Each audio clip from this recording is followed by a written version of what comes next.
વિડીયોમાં સૌથી પહેલાં આજે વાત કરવી છે એ સમાચારની કે તમે જ્યારે મળો છો ત્યારે એ જ વાત પૂછી રહ્યા છો ને એ જ વાત કહી રહ્યા છો। જી હા, એ વાત છે ઠંડીની। ઠંડી હવે વધી ગઈ છે અને લોકો એ જિલ્લા અલગ અલગ જિલ્લામાં કેટલું તાપમાન છે એ પણ જોઈ રહ્યા છે। આજે 12 ડિગ્રી ઠંડી પડી રહી છે, આજે 10 ડિગ્રી છે અને નલિયામાં તો 2 ડિગ્રી સુધી તાપમાન પહોંચી ગયું છે। લોકો એક સ્વેટર તો કાઢીને બેઠા જ હતા, પરંતુ હવે ક્યાંક 2 સ્વેટર પહેરવા પડે એટલી અત્યારે ઠંડી પડી રહી છે અને એકબીજાને એ જ પૂછી રહ્યા છે। ઠંડી બહુ વધી ગઈ છે, ઠંડા પવનો પણ વધી રહ્યા છે, પરંતુ એક પ્રશ્ન એ પણ છે કે ઠંડી ક્યારે ઓછી થશે? તો હવામાન વિભાગે આખરે આગામી સમય માટે ઠંડી માટે શું આગાહી કરી છે એ સાંભળીએ। अगले 5 दिन में पूरे गुजरात में वेदर ड्राई रहेगा, बारिश होने का कोई भी संभावना नहीं है। मिनिमम टेम्परेचर यानी नाइट टेम्परेचर अगले 2-3 दिन में बढ़ने वाला है, बढ़ने का संभावना है बाय 2 to 4 डिग्री सेल्सियस। उसका बाद मोस्टली नॉर्मल चेंज रहेगा, लेकिन डिक्रीजिंग ट्रेंड में रहेगा। और पूरे गुजरात में जो डे टेम्परेचर यानी मैक्सिमम टेम्परेचर भी 2-3 डिग्री बढ़ सकता है, बढ़ने का संभावना है। तो हवामान विभागे तो कही दीधुं छे कि आगामी समय में ठंडी थी राहत मळवानी पूरेपूरी शक्यता है, परंतु अत्यारे जे ठंडा पवनों फूंकाई रह्या छे, गुजरातना अलग अलग जिल्ला में जे ठंडीनो पारो सतत गगड़ी रह्यो छे, एनी पाछळनुं कारण छे उत्तर भारत में थयेली हिमवर्षा अने साथे गुजरात में कई जग्याए जे छे ठंडी वधु पड़ी छे, त्याना लोको आ ठंडीनो केवो अनुभव करी रह्या छे ए पण सांभळीए। कच्छमां अत्यारे खूब ठंडी पड़ी रही है અને અત્યારે અમારા મોર્નિંગ વોકર્સની જ વાત કરીએ તો સવારના જે ટ્રેક ઉપર 7 વાગે લોકો આવી જતા હતા એની જગ્યાએ અત્યારે 8 વાગે લોકો આવે છે અને દિવસ દરમિયાન પણ ખૂબ ઠંડી પડે છે। જે કચ્છમાં દિવસના સ્વેટર પહેરવાની જરૂર ન પડે એ દિવસના પણ અત્યારે સ્વેટર અને મફલર લઈને જ નીકળવું પડે છે એવી હાલત છે। અને અત્યારે નલિયા તો તમે જોઈ જ શકો છો 2 ડિગ્રી આવી ગયું છે, તો નલિયા અને ભુજ તો સાવ બાજુમાં જ છે, એટલે ભુજમાં પણ બહુ સખત ઠંડી પડી રહી છે। સમગ્ર રાજ્યમાં શીતલહેર જોવા મળી રહી છે, ત્યારે કચ્છમાં પણ રેકોર્ડ બ્રેક ઠંડી પડી રહી છે। ગઈકાલે નલિયામાં 2 ડિગ્રી જેટલું તાપમાન નોંધાયું હતું, જ્યારે ભુજમાં પણ ઠંડીનો પારો ગગડીને હવે સિંગલ ડિજિટ ઉપર પહોંચ્યો છે। ભુજમાં પણ લોકો હાડ થીજવતી ઠંડીનો અનુભવ કરી રહ્યા છે અને જેની સીધી અસર છે તે લોકોના જનજીવન ઉપર જોવા મળી રહી છે। જોઈ શકાય છે તે પ્રમાણે ભુજના મોટાભાગના રસ્તાઓ છે તે સુમસામ જોવા મળી રહ્યા છે, કારણ કે જે રીતે પવન સાથે અચાનક જ ઠંડી પડી રહી છે તેની અસર અત્યારે જનજીવન ઉપર જોવા મળી રહી છે અને મોટા ભાગના લોકો છે તે સવારના સમયે ઘરથી બહાર નીકળવાનું ટાળતા હોય છે। જે લોકો ઘરથી બહાર નીકળતા હોય છે તે લોકો પણ ગરમ કપડાનો સહારો લેતા હોય છે। બીજી બાજુ હજુ પણ હવામાન વિભાગે ઠંડી વધે તેવી આગાહી કરી છે। આગામી 3 દિવસ સુધી કચ્છ સહિત સમગ્ર રાજ્યમાં કોલ્ડ વેવની સ્થિતિ રહેવાની હવામાન વિભાગે શક્યતા વ્યક્ત કરી છે, એટલે કે હજુ પણ રાજ્યના લોકોને કાતિલ ઠંડીનો સામનો કરવો પડશે। અલ્પેશ ગોસ્વામી, સંદેશ ન્યૂઝ, ભુજ। तो गुजरातवासीओ तो कातिल ठंडीनो सामनो करी ज रह्या छे। वहेली सवारे तमने जोवा मळशे के लोको एक बाजू गार्डन में ज्यां कसरत करता होय तो बीजी बाजू खूब ज ओछो ट्राफिक पर एटले वाहनों पण खूब ओछा जोवा मळता होय छे। तो केटलाक एवा राज्यों पर नजर करीए के ज्यां ठंडी खरेखर कहर मचावी रही छे। दिल्ली में धुम्मसभर्युं वातावरण, मथुरामां पण ठंडीए कहर वर्ताव्यो छे। शीतलहेरनी असर क्यांक ग्वालियर में पण जोवा मळी हती, तो आ तरफ भटींडापना दृश्यो पण जोवा मळी रह्या छे, ज्यारे चारे बाजू धुम्मसनी चादर छवायेली होय तेवा दृश्यो सीकर होय, अंबाला होय, मेरठ होय, कानपुर में तो लोग तापणीनो सहारो लई रह्या छे।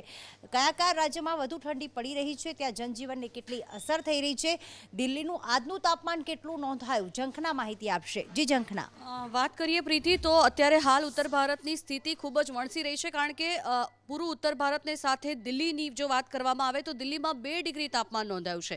छेल्ला 2 वर्षोनुं सौथी ओछुं कही शकाय तेवुं आ तापमान नोंधायुं छे। जान्युआरी मासना आ पहला अठवाडियामां दिल्ली में कड़कड़ती ठंडी पड़ी रही है और लोग ठंडी थी ठूंठवाई रह्या छे अने धुम्मसना कारणे थी पण वाहन चालको और बाकी लोकोने पण भारे हालाकी भोगवવાનો वारो आवी रह्यो छे। मात्र दिल्ली ज नहीं, दिल्लीनी साथे बीजा पण अनेक स्थळों पर, दिल्ली, पंजाब, हरियाणा अनेक स्थळों पर ठंडीना कारणे लोको खूब ज त्रास अनुभवी रह्या छे। बिल्कुल कहेवाय ने कि आ वखते जे ठंडी है ए लोकोना जनजीवन पर प्रभावित थई रही है, परंतु कहेवाय ने कि गुजरात होय के पछी आपणे दिल्लीनी वात सांभळीए के ज्यां अत्यारे हजी प्लस में तापमान जोवा मळी रह्युं छे, એટલે કે ક્યાં 3 ડિગ્રી હોય, ગુજરાતમાં જોવા જઈએ તો અલગ અલગ જિલ્લામાં 10 ડિગ્રીની આસપાસ, નલિયામાં 2 ડિગ્રી તાપમાન નોંધાયું છે, પરંતુ જ્યાં માઇનસમાં પહોંચી ગયું છે તાપમાન, જ્યાં શૂન્યથી પણ નીચે પહોંચી ગયું છે તેના દ્રશ્યો મેં આપણે બતાવી રહ્યા છીએ। શ્રીનગરમાં -6 ડિગ્રી તાપમાન નોંધાયું, તો પહેલગામમાં પણ -9.4 તાપમાન નોંધાતા જ્યાં જુઓ ત્યાં માત્ર બરફ જ બરફ જોવા મળી રહ્યો છે. ગુલમર્ગમાં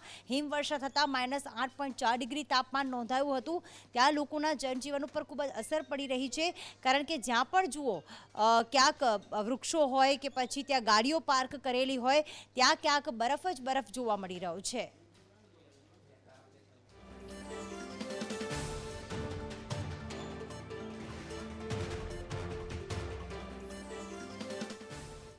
લોકો જ્યારે આર્થિક સંકટનો સામનો કરે ત્યારે તેમને એક જ રસ્તો નજર આવતો હોય છે કે પૈસા માટે તેઓ વ્યાજ ઉપર પૈસા ઉપાડતા હોય છે, પરંતુ જે વ્યાજખોરો હોય છે તે લોકોની મજબૂરીનો ફાયદો ઉઠાવતા હોય છે અને વ્યાજની સાથે મૂડી ચૂકવી દીધા હોવા છતાં પણ તેમનો આતંક ઓછો નથી થઈ રહ્યો. અને ગુજરાતમાં અલગ અલગ જગ્યાએ, મોરબીમાં તો એક પરિવારે ક્યાંક રાજ્યપાલને પત્ર લખીને ઈચ્છા મૃત્યુની માંગ કરી છે. 1 વર્ષ પહેલાં જ વ્યાજખોરના ત્રાસથી તેમના ઘરના મોભીએ આત્મહત્યા કરી લીધી હતી. સુરતમાં પણ ક્યાંક આવા દ્રશ્યો સામે આવ્યા. વ્યાજખોરોની ધરપકડ કરી લેવામાં આવી છે. તો તાપી હોય, અમદાવાદ હોય કે વડોદરામાં હોય, આ તમામ જિલ્લા એવા છે કે જ્યાં છેલ્લા ઘણા દિવસોમાં એવી ઘટનાઓ સામે આવી છે કે વ્યાજખોરના ત્રાસથી લોકોએ જીવન ટૂંકાવ્યું હોય કે પછી લોકો ઘરેથી જતા રહ્યા હોય, પોલીસમાં ફરિયાદ દાખલ કરી હોય પરંતુ પોલીસે પગલાં ન લીધા હોય. તો મોરબીની વાત કરીએ કે જ્યાં મોરબીમાં ન્યાય માટે સામૂહિક ઈચ્છા મૃત્યુની માંગ એક પરિવાર દ્વારા કરવામાં આવી છે. 8 લોકોએ ઈચ્છા મૃત્યુ માટે રાજ્યપાલને રજૂઆત કરી છે.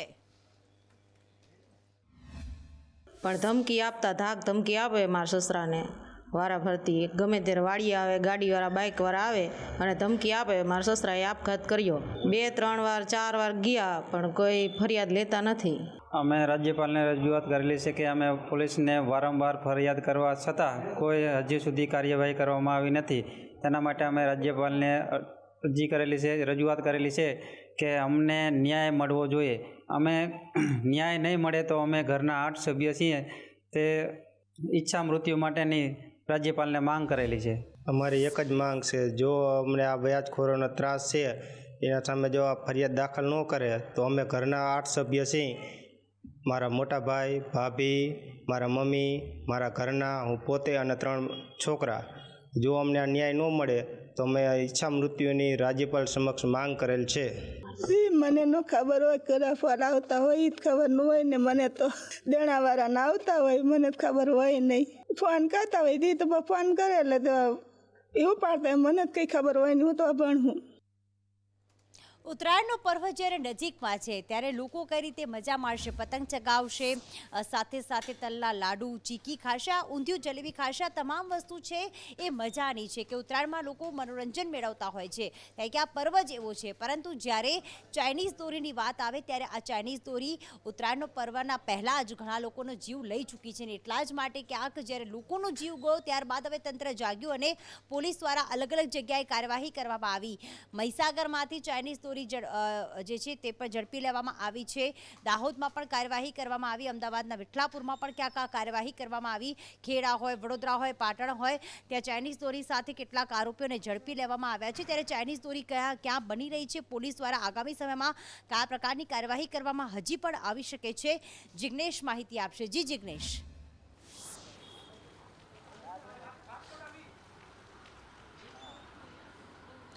વાત કરવામાં આવે પ્રીતિ તો જે પ્રમાણે ઉત્તરાયણ નજીક આવી રહી છે અને ચાઇનીઝ દોરીનો ઉપયોગ ન થાય અને જે પ્રમાણે સરકારે તેના પર પ્રતિબંધ મૂક્યો છે તેને લઈ અને અલગ અલગ શહેરોમાં અલગ અલગ રીતે કાર્યવાહી ચાલી રહી છે. મહીસાગરની અંદર લાખો રૂપિયાનો જે જથ્થો છે તે ચાઇનીઝ દોરીનો કબજે કરવામાં આવે છે. તેની સાથે વડોદરા, આણંદ, ખેડા, અમદાવાદ આ તમામ જગ્યાએ છે તે પોલીસ દ્વારા ચાઇનીઝ દોરીનું વેચાણ કરતા વિક્રેતા અને તેનો જથ્થો સંગ્રહ કરનાર લોકો વિરુદ્ધ કાર્યવાહી કરી છે. અમદાવાદની અંદર આશરે 180 જેટલા કેસો અમદાવાદ શહેર પોલીસે નોંધ્યા છે અને જેમાં લાખો રૂપિયાની ચાઇનીઝ દોરી છે તે કબજે કરી છે.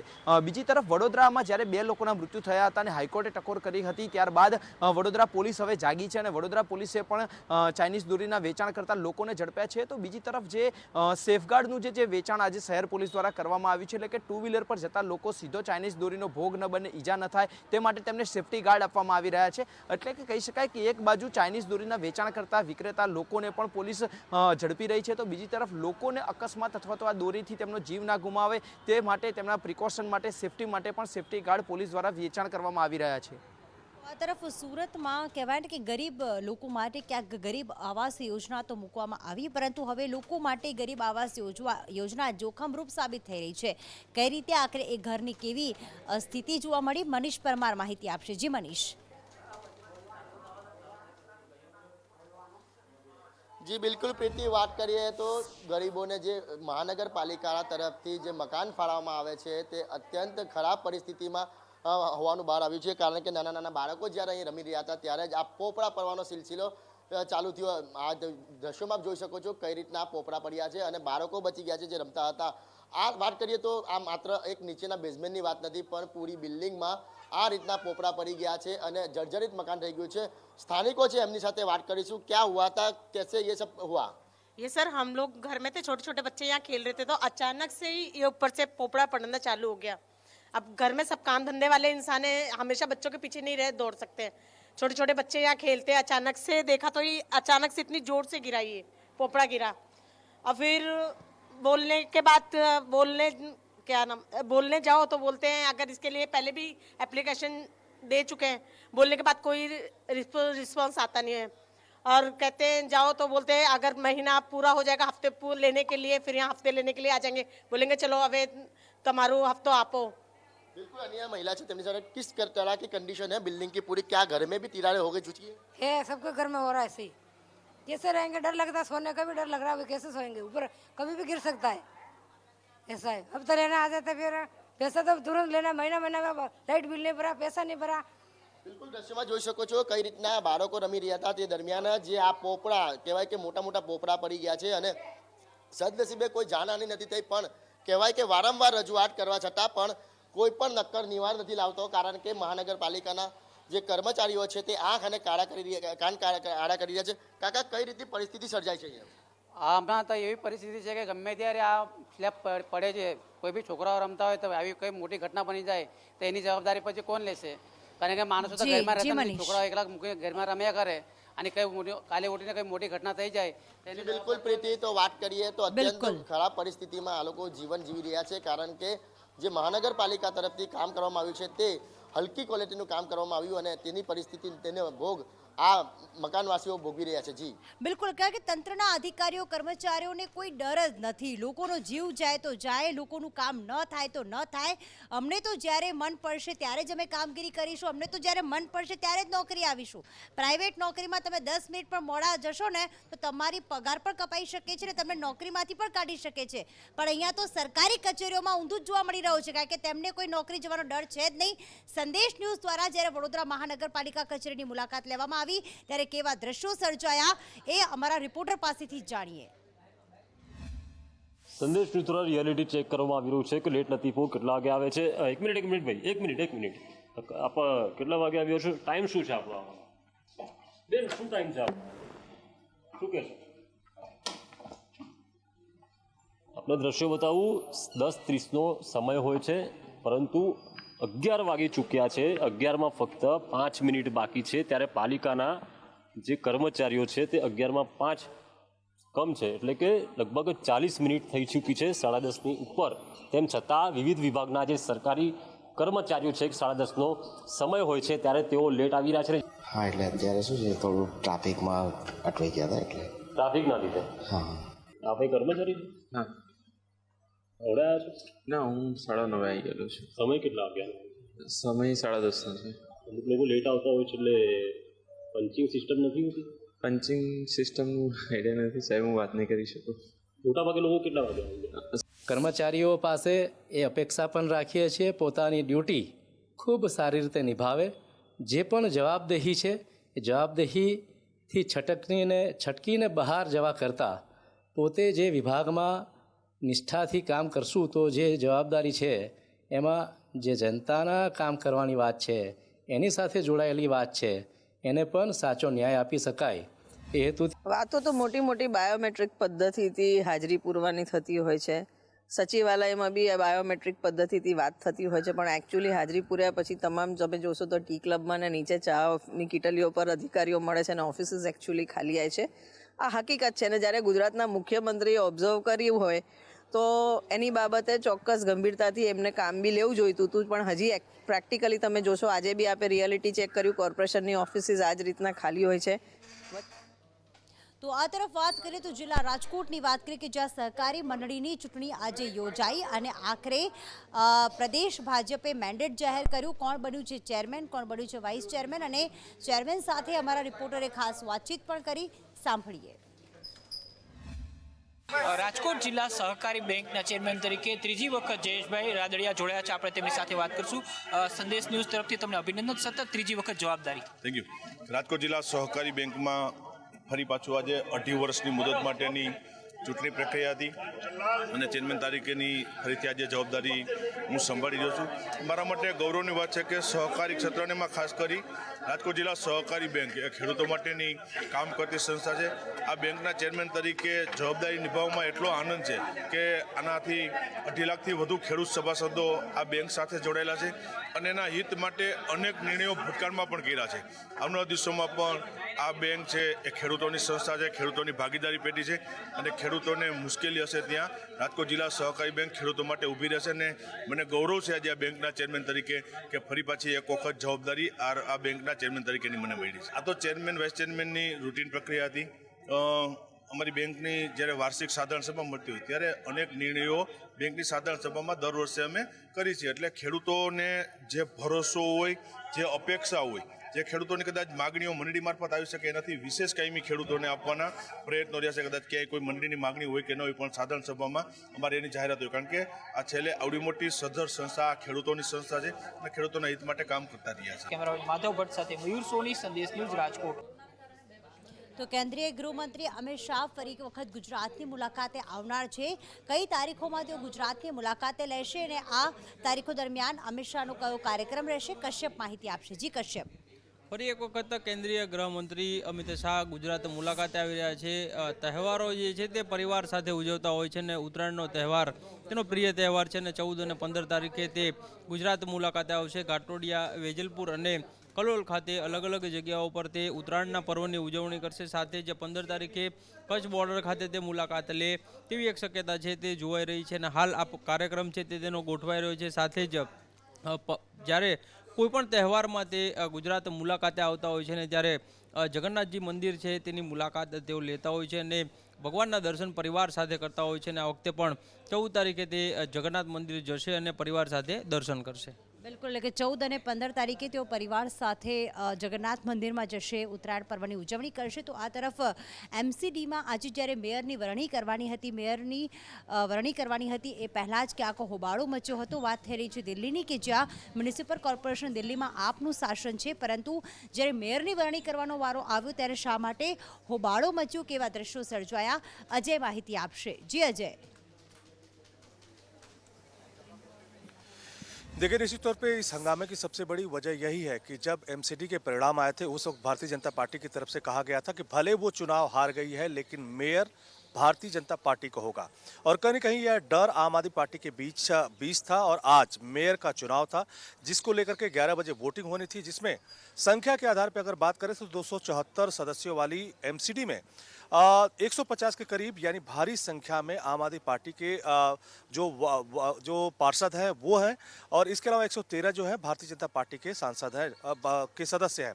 जबकि कांग्रेस इस चुनाव में भाग नहीं ले रही थी. लेकिन इसी में सबसे बड़ा पेच उस वक्त आया जब राज्यपाल की तरफ से 10 सदस्यों को मनोनीत किया गया था और उस मनोनीत सदस्यों को भी वोटिंग में हिस्सेदारी करनी थी. लेकिन आम आदमी पार्टी का कहना है कि इन्हीं मनोनीत सदस्यों को सबसे पहले सदस्यता दिलाई जा रही थी, शपथ ग्रहण दिलाया जा रहा था, जबकि जो कैंडिडेट चुनाव जीत के आए हुए हैं, जो पार्षद चुनाव जीत के आए हैं, उनको अभी तक शपथ नहीं दिलाया गया था. तो उसी का विरोध आम आदमी पार्टी की तरफ से किया जा रहा था और आम आदमी पार्टी को डर था कि कहीं न कहीं इसी 10 सदस्यों के सहारे, जिसपे कम से कम भारतीय जनता पार्टी के सदस्य होने के आरोप लगते हैं, और साथ ही साथ कुछ जो पार्षद थे उनके खरीद फरोख्त के डर भी आम आदमी पार्टी को सता रहा था. तो इसी सब को लेकर के आम आदमी पार्टी की तरफ से हंगामा किया गया, और हंगामा इतना ज्यादा कि सदन के भीतर कुर्सियां चली और हाथापाई खड़ी हुई, यहाँ तक कि जो माइक है वो तोड़े गए। करीब 2.5 घंटे तक हंगामा चला और हंगामे के बाद जो सदन की कार्यवाही है आज स्थगित कर दी गई है और कहा जा सकता है कि जो मेयर का चुनाव है वो टल गया है। संभावना ये जताई जा रही कि हो सकता है कि कल सदन की कार्यवाही हो तो आगे आने वाले समय में मेयर का चुनाव एक बार फिर हो।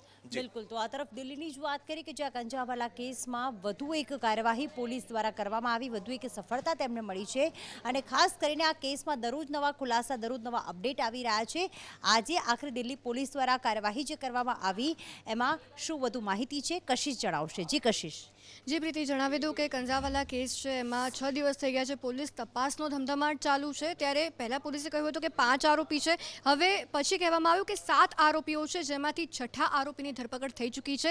આશુતોષ નામનો આરોપી કે જેણે અમિતને ગાડી આપી હતી તેની ધરપકડ કરવામાં આવી છે। આનાથી જરાક પહેલાં જોઈએ તો દીપક ખન્ના નામનો આરોપી હતો કે જેણે ગાડી ચલાવી તેવું પોલીસને દીપકે કહ્યું હતું। ત્યારબાદ સીડીઆર અને સીસીટીવી ફૂટેજ સામે આવ્યા। પોલીસ તપાસમાં ખુલાસો થયો કે દીપક ખન્ના નહીં પરંતુ અમિત ખન્ના હતો કે જેણે ગાડી ચલાવી હતી અને એની પાસે લાયસન્સ નહોતું, એટલે અમિત ખન્નાનો સગો ભાઈ અંકુશ ખન્ના કે જે 7મો આરોપી છે, લાપતા છે, તેણે દીપકને સમજાવ્યો હતો કે તું પોલીસને એવું કહેજે કે અમિતે નહીં પરંતુ મેં ગાડી ચલાવી હતી। ને દીપક ખન્ના એ સમયે ગાડીમાં પણ મોજૂદ નહોતો। ગાડીમાં 5 નહીં માત્ર 4 આરોપીઓ જ હતા, એવો પણ ખુલાસો પોલીસ તપાસમાં થયો છે। જી બિલકુલ, એટલે કે પોલીસ તપાસમાં દરરોજ નવી નવી હકીકતો સામે આવી રહી છે અને આ જે યુવતી છે તેણે તો જીવ ગુમાવ્યો છે અને કે યુવતીની જે મિત્ર હતી તેની પણ પૂછપરછ કરવામાં આવી રહી છે। તો આ તરફ અમદાવાદમાં આજે સંબંધોને લોહી લુહાણ કરતી ઘટના સામે આવી હતી। એક ભાઈએ જ પોતાના ભાઈની હત્યા કરી નાખી હતી। આખી આ ઘટના જે બની છે તે અમદાવાદમાં બની છે કે જેમાં પતિ પત્નીના ઝઘડા વચ્ચે ભાઈ પડતા ક્યાંક તેની હત્યા કરી દેવામાં આવી। ગઈકાલે રાત્રે કંટોડિયાવાસમાં પારિવારિક ઝઘડામાં પતિ પત્નીનો ઝઘડો હતો। એમાં નાના ભાઈ જે મરણ જનાર છે, જે વચ્ચે સમાધાન માટે ઉપરાણું લઈને વચ્ચે પડતા મોટા ભાઈ એકદમ ઉશ્કેરી જઈ અને છરી વડે મરણ જનાર નીતિનભાઈને ઈજા પહોંચાડી મોત નિપજાવી નાસી ગયેલ છે। આ બાબતે રાત્રે મરણ જનારના વાઇફની ફરિયાદ લઈ ગુનો રજીસ્ટર કરી આરોપીને પકડવાની કાર્યવાહી ચાલુ કરી છે। એ વિપુલ છે ને એની બહેનીના માતા નીચે લાવ્યો તો અમે 2 જણ હું મારા ઘેરથી ઉઠી ગયા, એટલે ભૈલા તું શું કામ મારે છે? અમને 2ના ધક્કા માર્યા। ધક્કા મારી તો મેં એને લાફો મારી તો એક સોંટેથી કાંઈ ગાડીને મેં મારી દીધી, બરાબર। પછી એ ધાબા પર જઈ અને છરી હતી અને છરો હતો મોટો, લઈને ફટાફટ પેલાને મારી દીધી। ક્યાંક વટ પાડવા માટે, ક્યાંક પોતાની મસ્તી માટે વનરાજની પજવણીના અલગ અલગ વિડીયો સામે આવતા હોય છે। વધુ એક વિડીયો જે છે વનરાજની પજવણીનો સામે આવ્યો છે। ગુજરાતમાં 2 એવી ઘટના બની ત્યારે સોશિયલ મીડિયામાં આજે વિડીયો વાયરલ થઈ રહ્યો છે। ક્યાંનો છે, શું હકીકત છે તેની પાછળ ધવલ માહિતી આપશે। જી ધવલ। પ્રીતિ જણાવી દઉં કે ઘણી બધી વખત સોશિયલ મીડિયામાં વિડીયોઝ દેખાડવા માટે અને વટ પાડવા માટે યુવાનો હવે વિડીયોના સહારે ચાલી રહ્યા છે અને પ્રાણીઓની પજવણી કરી રહ્યા છે। એક ઘટના આવી છે રાજુલાની, અમરેલીના રાજુલાની એક વડગામ નામનું ગામ છે, ત્યાં સિંહો ગામમાં ચડી આવ્યા હતા, પણ બોનેટ પર બેસીને, જીપના બોનેટ પર બેસીને યુવાનો એક સોશિયલ મીડિયામાં સિંહોની પજવણી કરતો વિડીયો બનાવ્યો છે। તો બીજી એક ઘટના મધ્યપ્રદેશના પન્ના ટાઈગર અભયારણ્યની અંદરથી આવી છે કે ત્યાં એક કર્મચારીએ વાઘને પજવણી કરતો પણ વિડીયો સામે આવ્યો છે। એટલે દિવસે ને દિવસે સોશિયલ મીડિયાનો ક્રેઝ હવે સિંહ અને વાઘની પણ પજવણી કરતા વિડીયોઝ પાછળ જઈ રહી છે। તો આજે છે પોષી પૂનમ અને મા અંબાનો પ્રાગટ્ય દિવસ છે, ત્યારે અલગ અલગ જગ્યાએ પોષી પૂનમની ઉત્સાહભેર ઉજવણી કરવામાં આવી છે। અંબાજી હોય, પાવાગઢ હોય, નડિયાદનું સંતરામ હોય કે જ્યાં બોર ઉછાળવાની પરંપરા વર્ષોથી ચાલી આવી છે, ડાકોર છે, શામળાજી છે, દ્વારકા છે કે જ્યાં પણ પોષી પૂનમની ભાવભેર ઉજવણી કરવામાં આવી। મંગળા આરતીથી લઈને ક્યાંક પવિત્ર નદીમાં સ્નાન પણ કરવામાં આવ્યું હતું। અંબાજી, શામળાજી, પાવાગઢ, ઊંઝાના ઉમિયાધામ અને દ્વારકા ખાતે આ ઉજવણી કરવામાં આવી હતી। તો સાથે અંબાજીમાં મંગળા આરતીમાં મોટી સંખ્યામાં ભક્તોએ ભાગ લીધો હતો। પોષી પૂનમના દિવસે નડિયાદ ખાતે આવેલ સુપ્રસિદ્ધ સંતરામ મંદિરમાં લાખોની સંખ્યામાં શ્રદ્ધાળુઓ અહીંયા ઉમટી પડ્યા છે। પોષી પૂનમનું ખાસ મહત્વ છે કે બોર ઉછાળીને તમામ જે શ્રદ્ધાળુઓ છે પોતાની માનતા પૂરી કરવા અહીંયા આગળ આવે છે। આ દ્રશ્યો આપણે પહેલાં તો બતાવી દઉં કે અત્યારે જે લાખોની સંખ્યામાં શ્રદ્ધાળુઓ અહીંયા આવ્યા છે, બોર ઉછાળી રહ્યા છે।